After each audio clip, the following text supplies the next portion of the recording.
ছয় লেনের ব্লকেট চলবে চলবে চলবে ছয় লাইনের ব্লকেট। চট্টগ্রাম টু কক্সবাজার মহাসড়ক 6 লেন উন্নয়নের দাবিতে, এই মৃত্যুপাত থেকে আমাদেরকে মুক্তির দাবিতে কক্সবাজারের 29 লক্ষ মানুষের পাশাপাশি বাংলাদেশ সরকার আমাদের উপর যেভাবে 17 লক্ষ থেকে 20 লক্ষ রোহিঙ্গা চাপিয়ে দিয়েছে, এই রোহিঙ্গার ভার বহনের জন্য আমাদের আজ থেকে 54 বছর আগে 70 বছর আগের 18 ফিটের সড়ক পর্যাপ্ত না, যার কারণে আমাদের এই 45 লক্ষ থেকে 50 লক্ষ মানুষের জীবনের নিরাপত্তার দাবিতে 6 লেন মহাসড়ক উন্নয়নের দাবিতে আজকে আমরা ধাপে ধাপে রোড ব্লকেট কর্মসূচিতে নামছি।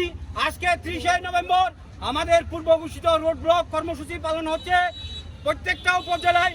ইতিমধ্যে আপনারা জানেন লোহাগাড়া, সাতকানিয়া, চকরিয়া, ঈদগাহ, রামু, আমরা কক্সবাজার সদর গতকালকে থেকে প্রচারণা করে আসছি আজকের ব্লকেট কর্মসূচির জন্য। আজকে আমরা 30 নভেম্বরের ব্লকেট এখানেই শেষ না, এই আন্দোলন 6 লেন সড়ক বাস্তবায়ন না হওয়া পর্যন্ত চলবে ইনশাল্লাহ।